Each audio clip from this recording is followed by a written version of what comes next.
vida cristiana normal de la Iglesia por Watchman Nee. Escúchalo en Deseando de Dios.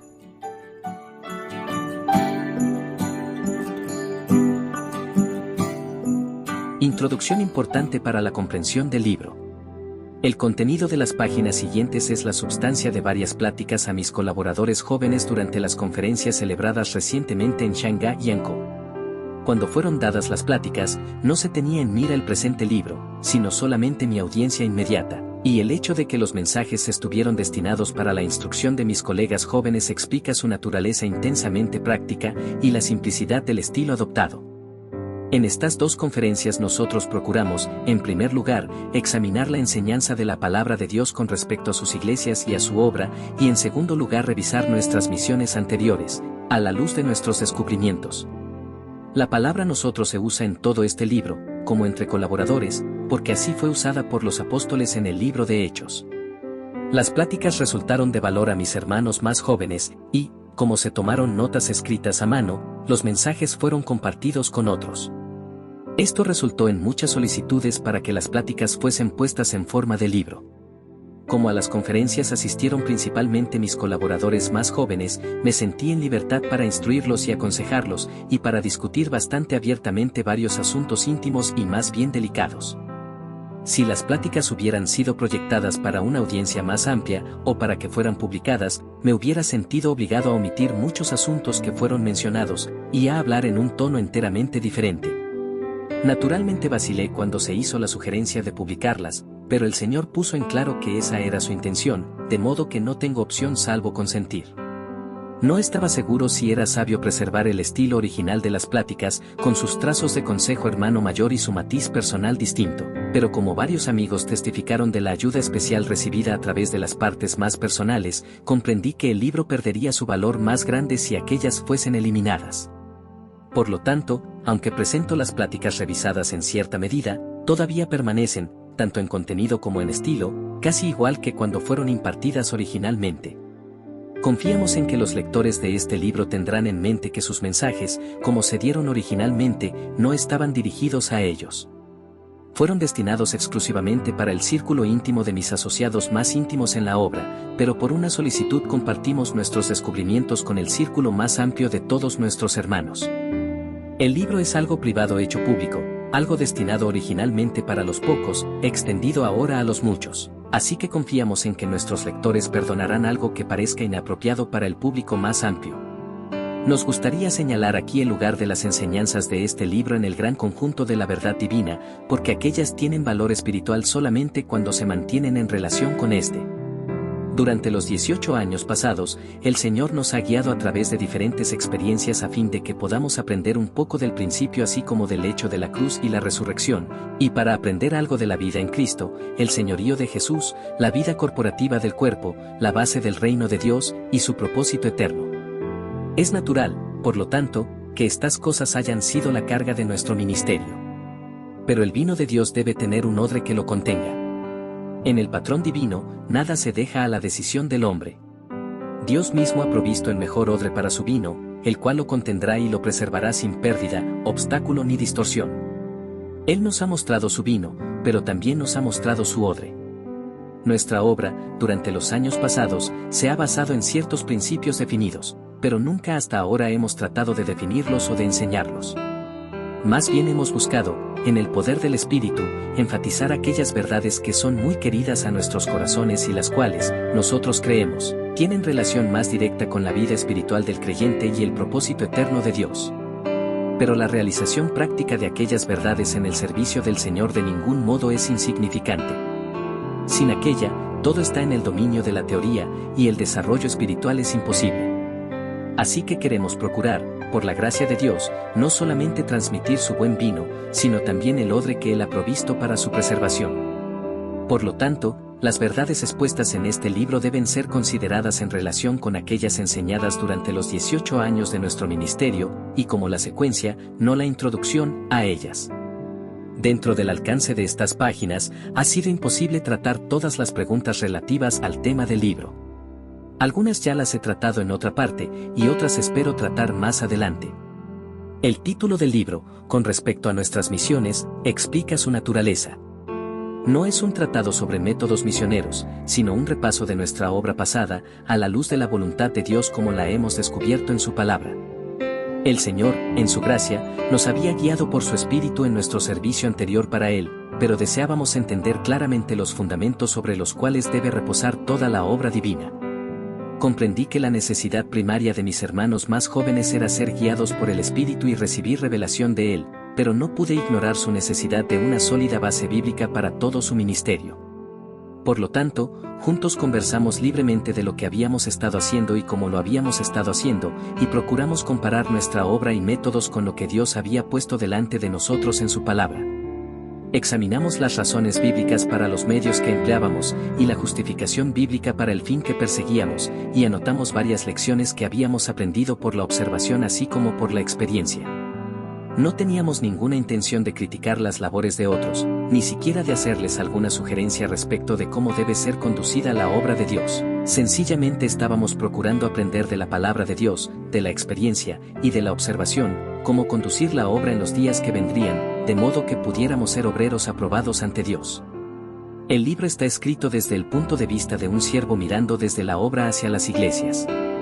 No trata con el ministerio específico al cual creemos que el Señor nos ha llamado, sino solamente con los principios generales de la obra, ni trata con la iglesia, la cual es su cuerpo, sino con las iglesias locales y su relación con la obra. El libro no toca los principios de la obra, ni la vida de las iglesias, es solamente un repaso de nuestras misiones, como el título lo sugiere. Las verdades mencionadas en este libro han sido aprendidas y practicadas gradualmente durante los años pasados. Numerosas correcciones han sido hechas al recibir mayor luz, y si permanecemos humildes, y Dios todavía nos muestra misericordia, creemos que habrá más correcciones en el futuro. El Señor en su gracia nos ha dado varios asociados en la obra, todos los cuales han sido enviados sobre la base mencionada en este libro, y por sus labores, numerosas iglesias han sido establecidas en diferentes partes de China. Aunque las condiciones son sumamente diferentes en estas muchas iglesias, y los creyentes conectados con ellas difieren grandemente también en antecedente, educación, posición social y experiencia espiritual, no obstante, hemos encontrado que sí, bajo el señorío absoluto de Jesús, llegamos a ver el diseño celestial de la formación y el gobierno de la iglesia, entonces los métodos bíblicos serán tanto prácticos como fructíferos.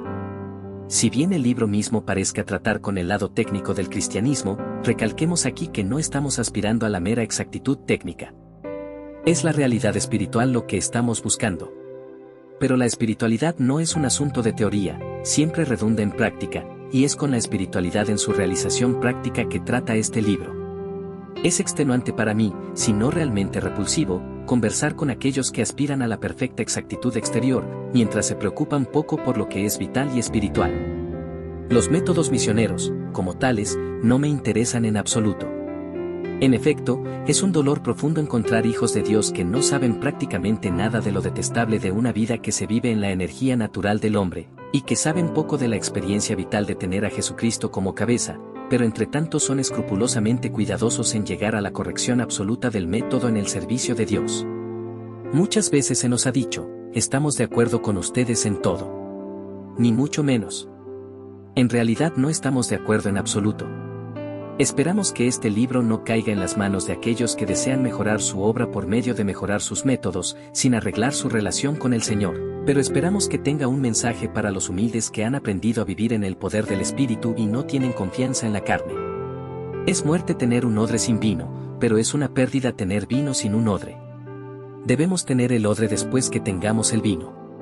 Pablo escribió la epístola a los Efesios, pero él también tuvo la capacidad de escribir la epístola a los Corintios. Corintios nos presenta las verdades de Efesios en la expresión práctica. Sí, el escritor de Efesios también fue el escritor de Corintios. Pero ¿por qué es que los hijos de Dios nunca han tenido contenciones serias sobre las verdades de Efesios, sino siempre sobre las verdades de Corintios? Porque la esfera de Efesios está en los lugares celestiales, y sus verdades son puramente espirituales, entonces si hay alguna diversidad de opinión respecto a ellas, a nadie le afecta mucho. Pero las enseñanzas de Corintios son prácticas y tocan la esfera terrenal, de este modo, si existe la más mínima diferencia de opinión, se percibe inmediatamente una reacción. Sí, Corintios es muy práctica. Y prueba nuestra obediencia más de lo que lo hace Efesios. El peligro de aquellos que saben poco acerca de la vida y de la realidad es enfatizar la mera corrección externa, pero aquellos para quienes la vida y la realidad son un asunto de suprema importancia, la tentación es desechar el modelo divino de las cosas, pensando que es legal y técnico. Ellos creen que tienen lo mayor y que por lo tanto pueden desechar lo menor. Como resultado, cuanto más espiritual es un hombre, más libre se siente para hacer lo que estima conveniente. Considera que él mismo tiene la autoridad de decidir en los asuntos externos, y hasta imagina que pasar por alto los mandamientos de Dios respecto de ellos es una indicación de que él ha sido libertado de la legalidad y que está andando en la libertad del Espíritu. Pero Dios no ha revelado solamente las verdades que tienen que ver con nuestra vida interior, Él también ha revelado las verdades relacionadas con la expresión externa de aquella vida. Dios valora la realidad interior, pero Él no ignora su expresión exterior. Dios nos ha dado Efesios, Romanos y Colosenses, pero Él también nos ha dado Hechos, las epístolas a Timoteo y las epístolas a los Corintios. Podemos pensar que es suficiente que Dios nos instruya a través de Romanos, Efesios y Colosenses en cuanto a nuestra vida en Cristo, pero Él ha considerado necesario instruirnos a través de Hechos, Corintios y Timoteo, en cuanto a cómo hacer su obra y cómo organizar su iglesia. Dios no ha dejado nada a la imaginación ni a la voluntad humanas. El hombre teme usar a un siervo que razona poco, pero Dios no quiere usar a uno que razona demasiado. Todo lo que Él requiere del hombre es simple obediencia. ¿Quién fue su consejero?, preguntó Pablo, Ro. 11:34. El hombre gustosamente ocuparía el puesto, pero Dios no tiene necesidad de consejero. No es de nuestra competencia sugerir cómo pensamos que la obra divina debería ser hecha, sino más bien preguntar en todo, ¿cuál es la voluntad del Señor? Los fariseos limpiaban el exterior del plato, pero dejaban el interior lleno de impureza. Nuestro Señor los reprendió por dar tanta importancia a las cosas externas, e ignorar lo interno, y muchos del pueblo de Dios concluyen de la reprensión del Señor que, siempre que se le dé énfasis al aspecto interior de la verdad espiritual, todo está bien. Pero Dios demanda tanto la pureza interior como la pureza exterior. Tener lo externo sin lo interno es muerte espiritual, pero tener lo interno sin lo externo es solamente vida espiritualizada. Y la espiritualización no es espiritualidad. Nuestro Señor dijo, esto era necesario hacer, sin dejar de hacer aquello, Mt. 23:23. No importa cuán insignificante parezca algún mandamiento divino, es una expresión de la voluntad de Dios, por lo tanto nunca nos atrevamos a tratarlo livianamente. No podemos descuidar el más pequeño de sus mandamientos sin sufrir pérdida. La importancia de sus requisitos puede variar, pero todo lo que es de Dios tiene propósito eterno y valor eterno.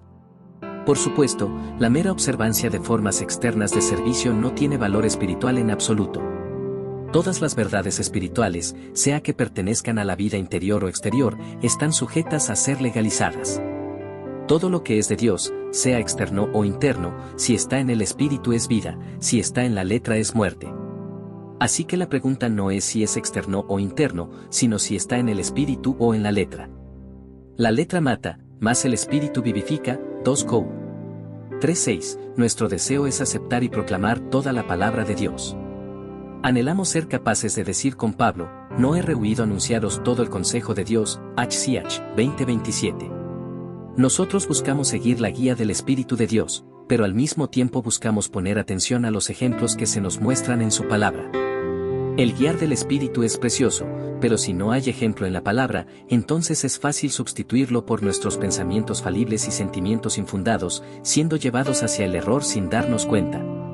Si uno no está preparado para obedecer la voluntad de Dios en toda dirección, es fácil hacer cosas contrarias a su palabra y, aún así, imaginar que uno está siendo guiado por el Espíritu de Dios.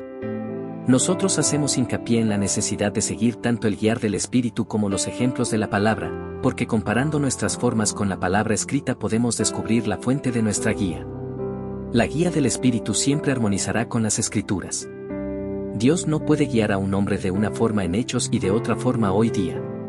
En cosas exteriores la guía puede variar, pero en principio siempre es la misma, puesto que la voluntad de Dios es eterna, y por ende, inmutable. Dios es el Dios eterno. Él no conoce tiempo, y su voluntad y todos sus métodos llevan el sello de eternidad. Siendo esto así, Dios nunca podría actuar de una forma una vez y de otra forma más tarde. Las circunstancias pueden diferir y los casos pueden diferir, pero en principio la voluntad y los métodos de Dios son exactamente los mismos hoy día tal como lo fueron en los días de Hechos. Dios dijo a los israelitas, por la dureza de vuestro corazón Moisés os permitió repudiar a vuestras mujeres, Mt. 19:8. pero el Señor Jesús dijo, lo que Dios juntó, no lo separe el hombre. Mt. 19:6. ¿No hay una discrepancia aquí? No. Por la dureza de vuestro corazón Moisés os permitió repudiar a vuestras mujeres, mas desde el principio no ha sido así. Mt. 19:8, gramo. No es que en el principio era permitido, y que más tarde llegó a prohibirse, y que más tarde aún llegó a ser permitido otra vez, como si Dios fuese un Dios variable. No, el Señor dijo, mas desde el principio no ha sido así, mostrando que la voluntad de Dios nunca se había alterado. Desde el principio en adelante, hasta hoy, es exactamente igual. Aquí hay un principio muy importante. Si deseamos conocer la mente de Dios, debemos mirar sus mandamientos en Génesis y no mirar sus concesiones ulteriores, porque cada permiso subsecuente tiene esta explicación, por la dureza de vuestro corazón. Es la voluntad directiva de Dios la que deseamos descubrir, no su voluntad permisiva. Deseamos ver cuál fue el propósito de Dios desde el principio. Deseamos ver las cosas tal como eran cuando procedieron en toda su pureza de la mente de Dios, no lo que ellas han llegado a ser a causa de la dureza de corazón por parte de su pueblo. Si queremos comprender la voluntad de Dios respecto de su iglesia, entonces no debemos investigar cómo Él guió a su pueblo el año pasado, o hace 10 años, o 100 años atrás, sino que debemos remontarnos al principio, al Génesis de la iglesia, para ver lo que Él dijo e hizo entonces. Es allí donde encontramos la expresión más alta de su voluntad. Hechos es el génesis de la historia de la iglesia, y la iglesia en los tiempos de Pablo es el génesis de la obra del Espíritu. Las condiciones en la iglesia hoy día son sumamente diferentes de lo que fueron entonces, pero estas condiciones actuales nunca podrían ser nuestro ejemplo ni nuestra guía autoritaria. Nosotros debemos volvernos al principio. Solamente lo que Dios en el principio ha expuesto como nuestro ejemplo es la voluntad eterna de Dios. Es la norma divina y nuestro modelo para todo el tiempo. Una palabra de explicación puede ser necesaria con respecto a los ejemplos que Dios nos ha dado en su palabra. El cristianismo está edificado no solamente sobre preceptos, sino también sobre ejemplos. Dios ha revelado su voluntad, no solamente por medio de dar órdenes, sino también por medio de hacer que se realicen ciertas cosas en su iglesia, para que en las épocas venideras otros sencillamente pudieran mirar el modelo y conocer así su voluntad. Dios ha dirigido a su pueblo no solamente por medio de principios abstractos y reglamentos objetivos, sino también por medio de ejemplos concretos y experiencia subjetiva. Dios usa preceptos para enseñar a su pueblo, pero uno de sus métodos principales de instrucción es la historia. Dios nos dice cómo otros conocieron e hicieron su voluntad, para que nosotros, mirando sus vidas, no solamente conozcamos la voluntad de Él, sino que también veamos cómo hacerla. Él obró en sus vidas, produciendo en ellos lo que Él mismo deseaba, y nos pide que los miremos a ellos, para que sepamos lo que Él está buscando. Nosotros, entonces, diremos que puesto que Dios no ha mandado cierta cosa no es necesario que la hagamos. Si hemos visto cómo Él trató con los hombres en los días pasados, si hemos visto cómo guió a su pueblo y edificó su iglesia, ¿podemos todavía alegar ignorancia de su voluntad? ¿Es necesario que a un niño se le diga explícitamente cómo hacer cada cosa? ¿Cada detalle debe ser mencionado separadamente de cosas permitidas y no permitidas? No hay muchas cosas que él puede aprender simplemente observando a sus padres o a sus hermanos y hermanas mayores. Nosotros aprendemos más rápidamente por lo que vemos que por lo que oímos, y la impresión en nosotros es más profunda. Es por esto que Dios nos ha dado tanta historia en el Antiguo Testamento, y los hechos de los apóstoles en el Nuevo. Él sabe que nosotros aprendemos más fácilmente por el ejemplo que por el precepto. Los ejemplos tienen mayor valor que los preceptos, porque los preceptos son abstractos, mientras que los ejemplos son preceptos llevados a la práctica. Mirándolos, no solamente sabemos cuáles son los preceptos de Dios, sino que tenemos una demostración tangible de su realización. Si tratamos de eliminar los ejemplos del cristianismo y dejamos solamente sus preceptos, entonces no nos quedará mucho. Los preceptos tienen su lugar, pero los ejemplos no tienen un lugar menos importante, aunque obviamente la conformidad al modelo divino en las cosas externas es mera formalidad si no hay correspondencia en la vida interior. En conclusión, permítaseme enfatizar el hecho de que este no es un libro sobre métodos misioneros. Los métodos no deben ser menospreciados, pero en el servicio de Dios lo que más importa es el hombre, no sus métodos. A menos que el hombre esté correcto, los métodos correctos serán inútiles para él o para su obra. Los métodos carnales son apropiados para los hombres carnales, y los métodos espirituales, para los hombres espirituales. Que los hombres carnales empleen métodos espirituales solamente resultará en confusión y fracaso. Este libro está destinado a aquellos que, habiendo aprendido algo de la cruz, conocen la corrupción de la naturaleza humana y buscan andar, no según la carne, sino según el Espíritu. Su objetivo es ayudar a aquellos que reconocen el señorío de Cristo en todas las cosas y procuran servirle en la manera designada por Él y no en la de la elección personal de ellos. En otras palabras, está escrito para aquellos que están en la riqueza de las verdades de Efesios, para que sepan cómo expresar su servicio según las directrices de Corintios. Que ninguno de mis lectores use este libro como una base para arreglos externos en su obra, sin permitir que la cruz trate drásticamente con su vida natural.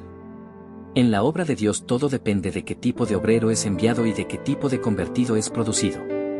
En cuanto al convertido, es indispensable un nacimiento nuevo y verdadero en el Espíritu Santo, y una relación vital con Dios. En cuanto al obrero, además de la santidad personal y la investidura para el servicio, es esencial que él tenga un conocimiento experimental del significado de comprometerse con Dios, y que tenga fe en su providencia soberana. De otro modo, no importa cuán bíblicos sean los métodos empleados, el resultado será derrota y vacío. Al Señor y a su pueblo encomiendo este libro, con la oración de que lo use para su gloria, como Él lo vea conveniente. W. Ne. Shanghái. Enero de 1938.